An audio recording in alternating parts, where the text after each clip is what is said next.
Deathworld by Harry Harrison. Chapter 25. Read by Gerald Frost. There were few coherent memories of the ride. Some things stood out sharply, like the spaceship-sized lump of burning scoria that had plunged into a lake near them, showering the line with hot drops of water. But mostly it was just a seemingly endless ride, with Jason still too weak to care much about it. By dawn, the danger area was left behind them, and the march had slowed to a walk. The animals had vanished as the quake was left behind, going their separate ways, still in silent armistice. The peace of mutually shared danger was over. Jason found that out when they stopped to rest and to eat. He and Rez went to sit on the soft grass near a fallen tree. A wild dog had arrived there first. It lay under the log, muscles tensed, and the ruddy morning light striking a red glint from its eyes. Rez faced it, not 3 meters away, without moving a muscle. He made no attempt to reach for one of his weapons or to call for help. Jason stood still as well, hoping the Pyrean knew what he was doing. With no warning at all, the dog sprang at them. Jason fell backwards. Rather, Rez pushed him aside. The Pyrean dropped at the same time, only now he held the long knife yanked from the sheath strapped to his thigh. With unseen speed, the knife came up. The dog twisted in midair, trying to bite it. Instead, it sank in behind the dog's forelegs, the beast's own weight tearing a deadly, gaping wound the length of its body. It was still alive when it hit the ground, but Rez was astraddle it, pulling back the bony plated head to cut the soft throat underneath. The Pyrean carefully cleaned his knife on the dead animal's fur and then returned it to his sheath. "They're usually no trouble," he said, but it was excited, probably lost the rest of the pack after the quake. His actions were the direct opposite of the city Pyreans. He had not looked for trouble, nor started the fight. Instead, he had avoided it as long as he could, but when the beast had charged, it had been neatly and efficiently dispatched. Now, instead of gloating over his victory, he seemed troubled over an unnecessary death. It made sense. Everything on Pyrus made sense. Now that he knew the deadly planetary battle ahead started, Now he knew how the deadly planetary battle had started, and he knew how it could be ended. All the deaths had not been in vain. Each one had helped him along the road a little more towards the final destination. There was just one thing to be done. Rez was watching him now, and he knew they shared the same thoughts. "Explain yourself," Rez said. "What do you mean? What did you mean when you said we could wipe out the junkmen and gain our freedom?" Jason didn't bother to correct the misquote. It was best that they consider him 100% on their side. "Get the others together, and I'll tell you. I particularly want to see Naxa and any other talkers we have here." They gathered quickly when word was passed. All of them knew that a junkman had been killed to save this one off-worlder, that their hope of salvation now lay with him. Jason looked at the crowd of faces and the faces turned towards him. He reached for the right words to tell them what had to be done. It did not help to know that many of them would be killed doing it. "The small ship can't be saved," he said. "You all saw it was ruined beyond repair, but that was the easy way out. The hard way is still left, though some of you may die. In the long run, it will be the best solution. We're going to invade the city, break through the perimeter. I know how it can be done." A mutter of sound spread across the crowd, some of them looking excited, happy with the idea of killing their hereditary enemies. Others stared at Jason as if he was mad. A few were dazed at the magnitude of the thought. This carrying of the battle to the stronghold of the heavily guarded enemy. They quieted when Jason raised a hand. I know it sounds impossible, he said, but let me explain. Something must be done, and now is the time to do it. The situation can only get worse from now on. The junkmen can get along without your food. Their concentrates taste awful, but they sustain life. But they're going to turn against you in every way they can. No more metals for your tools or replacements for your electronic equipment. The hatred will probably make them seek you out, seek your farms to destroy them, and from the ship. All of this won't be comfortable, and there will be worse to come. In the city, they are losing the war against this planet. Each year, there are less and less of them, and someday they'll all be dead. Knowing how they feel, I am sure they will destroy their ship first, and the entire planet as well, if that's possible. How can we stop them? Someone called out. By hitting them now, Jason answered. I know all the details of the city. I know how the defenses are set up. Their perimeter is designed to protect against animal life, but we could break through if we really wanted to. What good would that do? Rez snapped. We crack their perimeter, they draw back, and then they counterattack in force. How can we stand against their weapons? We won't have to. The spaceport touches the perimeter, and I know the exact spot where the ship stands. That is the place where we will break through. There is no formal guard on the ship, and only a few people in the area. We will capture the ship. Whether we can fly it or not is unimportant. Who controls the ship controls Pyrrhus. Once there, we will threaten to destroy it if they don't meet our terms. They have the choice of mass suicide or cooperation. I hope they have the brains to cooperate. His words shocked them all into silence for an instant, and then they surged into a wave of sound. There was no agreement, just excitement. And Rez finally brought them to order. Quiet, he shouted. Wait until Jason finishes before you decide. We still haven't heard how he proposes this invasion to be accomplished. The plan I have depends upon the talkers, Jason said. Is Naxa here? He waited until the fur-wrapped man had pushed to the front. I want to know more about the talkers, Naxa. I know you can speak to the Doyrans and the dogs here, but what about the wild animals? Can you make them do what you want? They're animals. Of course we can talk to them. The more talkers, the more power. Make them do just what we want. Then the attack will work, Jason said excitedly. Could you gather the talkers all on one side of the city, the opposite side from the spaceport, and stir the animals up? Make them attack the perimeter? Could we? Naxa shouted, carried away by the idea.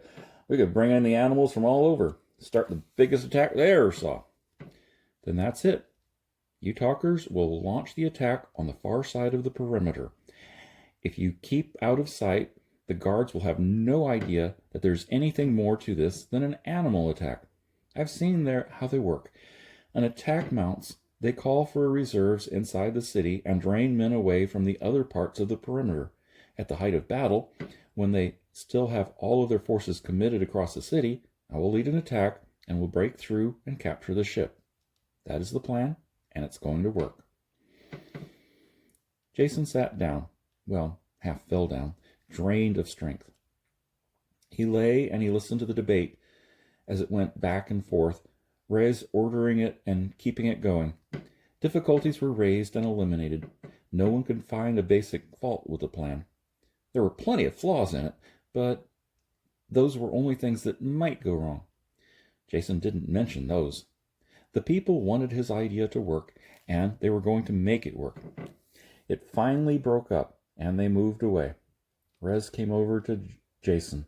The basics are all settled, he said. All here are in agreement. They are spreading word by messenger to all the talkers. The talkers are the heart of this attack, and the more we have, the better it will go off. We don't dare use the screens to call them. There's a good chance the junkmen can intercept our messages. It will take 5 days before we can get ready. I will need all that time if I'm to be any good, Jason said. Now, I need to get some rest. Chapter 26. "It's a strange feeling," Jason said. "I've never really seen the perimeter from this side before. Ugly is about the only word for it." He lay on his stomach next to Rez, looking through a screen of leaves downhill towards the perimeter. They were both wrapped in heavy furs in spite of the midday heat, with thick leggings and leather gauntlets to protect their hands. The gravity and the heat were already making Jason dizzy, but he forced himself to ignore this. Ahead, on the far side of a burnt corridor, stood the perimeter, a high wall of varying height and texture, seemingly made of everything in the world. It was impossible to tell what it had originally been constructed of. Generations of attackers had bruised, broken, and undermined it. Repairs had been made quickly, patches thrust into place and fixed there, crude masonry crumbling and giving way to a rat's nest of woven timbers. This overlapped a length of pitted metal, large plates riveted together. Even this metal had been eaten through, and bursting sandbags spilled out of a jagged hole. Over the surface of the wall, detector wire and charged cables looped and hung. At odd intervals, automatic flamethrowers thrust their nozzles over the wall above and swept the base of the wall clear of any life that might have come close. "Those flames can do us a lot of trouble," Rez said. "That one covers the area you want to break in." "It'll be no problem," Jason assured him. "It may look like it's firing random patterns, but it's really not. It just varies a simple sweep, just enough to fool an animal, but it was never meant to keep men out. Look for yourself. It fires regularly, repeated 2, 4, 3, and 1 minute intervals." They crawled back to the hollow where Naxa and the others waited for them. There were only 30 men in the party. What they had to do could only be done with a fast, light force. Their strongest weapon was surprise. Once that was gone, their other weapons wouldn't hold out for a second against the city's guns. Everyone looked uncomfortable in the fur and leather wrappings. Some of the men had loosened them to cool off. "Wrap up," they were ordered, and Jason explained. "None of you have been this close to the perimeter before, and you don't understand how deadly it is here. Noxa's keeping the animals, the big ones, away, and you can handle the smaller ones. That isn't the danger. Every thorn is poisoned. Every blade of grass carries a deadly sting. Watch out for insects of any kind, and once we start moving, breathe only through the damp cloth." "He's right," Naxa shouted. "Never been this close myself. Death, and more death up by that wall. Do like he says." They could only wait, then, honing down already needle-sharp crossbow bolts and glancing up at the slowly moving sun. Only Naxa didn't share their interest. He sat, eyes unfocused, feeling the movement of animal life in the jungle around them. "On the way," he said. "Biggest thing I ever seen. Not a beast between here and the mountains ain't howling its lungs out, running at that city." Jason was aware of it, a tension in the air, and a wave of intensified anger and hatred. It would work, he knew, if they could only keep the attack confined to a small area. The talkers had seemed sure of it. They had started out quietly that morning, a thin line of ragged men moving out in a mental sweep that would round up the Pyrrhian life and send it charging against the city. "They hit," Naxa said suddenly. The men were on their feet now, staring at the direction of the city. Jason had felt the twist as the attack had been driven home. He knew that this was it. There was a sound of shots and a heavy booming far away. Then streamers of smoke had begun to billow up above the treetops. "Let's get into position," Rez said. Around them, the jungle howled with an echo of hatred. The half-sentient plants writhed, and the air was thick with small flying things. Naxa sweated and mumbled as he turned back the animals that crashed towards them. By the time they reached the last screen of foliage before the burned-out area, they had lost 4 men. One had been stung by an insect, Jason got the med kit to him in time, but he was so sick he had to turn back. The other three were bitten or scratched before the treatment, and that was too late.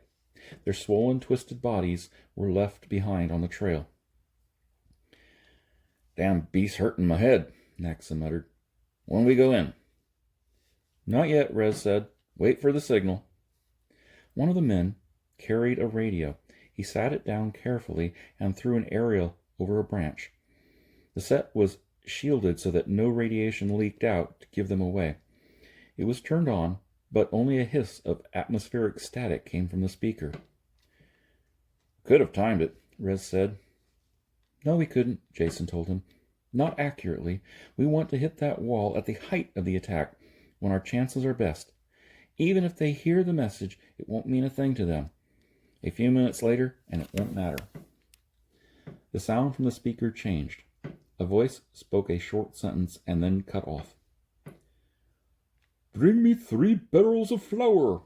"Let's go," Rez urged as he started forward. "Wait," Jason said, holding his arm. "I'm timing the flamethrower. It's due in..." There!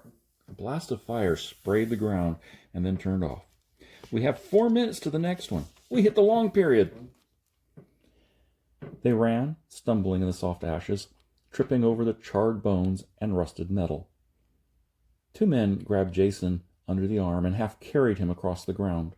It hadn't been planned that way, but it saved precious seconds. They dropped him against the wall as he fumbled out the bombs that he had made. The charges from Crannon's gun, then, when he was killed, had been hooked together with a firing circuit. All the moves had been rehearsed carefully, and they went smoothly now. Jason had picked the metal wall as being the best spot to break in. It offered the most resistance to native life, so the chances are it wouldn't have been reinforced with sandbags or fill, the way the other parts of the wall were. If he was wrong, they were all dead. The first men had slapped their wads of sticky, congealed sap against the wall. Jason pressed the charges into them, and they stuck, roughly in a rectangular pattern, about as high as a man. While he did this, the detonating wire was run out to its length, and the raiders pressed back against the base of the wall. Jason stumbled through the ashes to the detonator, fell on it, and pressed the switch at the same time. Behind him, a thundering bang shook the wall, and red flames burst out. Rez was the first one there, pulling at the twisted, smoking metal with his gloved hands. Others grabbed on and bent the jagged pieces aside. The hole was filled with smoke, and there was nothing visible through it. Jason dived into the opening, rolled into a heap of rubble, and smacked into something solid. When he blinked the smoke from his eyes, he looked around him. He was inside the city. The others poured through now, picking him up as they charged in so he wouldn't be trampled underfoot. Someone spotted the spaceship, and they ran that way. A man ran around a corner of a building towards them. His Pyrean reflexes sent him springing into the safety of a doorway at the same moment he saw the invaders. But they were Pyreans too, and the man slumped slowly back onto the street, 3 metal bolts sticking out of his neck. They ran on without stopping, running between low storehouses. The ship stood ahead. Someone had reached it ahead of them, and they could see the outer hatch slowly grinding shut. A hail of bolts from the bows crashed into it with no effect. "Keep going," Jason shouted. "Get next to the hull before he reaches the guns." This time, 3 men didn't make it. The rest of them were under the belly of the ship when every gun let go at once. Most of them were aimed away from the ship, still screaming of shells and electric discharges and ear-shattering. The 3 men, still in the open, dissolved under that fire. Whoever was inside the ship had hit all the tap guns at once, both to knock out the attackers and to summon aid. He would be on the screen now, calling for help. Their time was running out. Jason reached up and tried to open the hatch, while the others watched. It was locked from the inside. One of the men brushed him aside and pulled at the inset handle. It broke off in his hands, but the hatch remained closed. The big guns had stopped now, and they could hear again. "Did anyone get the gun from that dead man?" he asked. "It would blow this thing open." "No," Rez said. "We didn't stop." Before the words were out of his mouth, two men were running back towards the building, angling away from each other. The ship's guns roared again. A string of explosions cut across one man. Before they could change direction and find the other man, he had reached the buildings. He returned quickly, darting into the open to throw the gun to them. Before he could dive back to safety, the shells caught him. Jason grabbed up the gun as it skidded almost to his feet. They heard the sound of wide-open truck turbines screaming towards them as he blasted the lock. The mechanism sighed and the hatch sagged open. They were all through the airlock before the first truck appeared. Naxa stayed behind with the gun to hold the lock until they could take the control room. Everyone climbed faster than Jason once he had pointed them in the direction, so the battle was over before he got there. The single-city Parian looked like a pincushion. One of the techs had found the gun controls and was shooting wildly, the sheer quantity of his fire driving back the trucks. "Someone get on the radio and tell the talkers to call off the attack," Jason said. He found the communications screen and slapped it on. Kirk's wide-eyed face stared out of the screen at him. "You!" Kirk said, breathing the word like a curse. "Yes, it's me," Jason answered. He talked without looking up, while his hands were busy on the control board. "Listen to me, Kirk, and don't doubt anything I say. I may not know how to fly one of these ships, but I do know how to blow them up. Do you hear that sound?" He flipped over a switch, and the faraway whine of a pump droned faintly. "That's the main fuel pump. If I let it run, which I won't right now, it could quickly fill the drive chamber with raw fuel, pour in so much that it would run out the stern tubes. Then what do you think would happen to your one and only spacer if I press the firing button? I'm not asking you what would happen to me, since you don't care, but you need this ship the way you need life itself." There was only silence in the cabin now. The men who had won the ship turned and faced him. Kirk's words grated loudly in the room. "What do you want? What are you trying to do? Why did you lead these animals in here?" His voice cracked and broke with the anger that choked him and spilled over.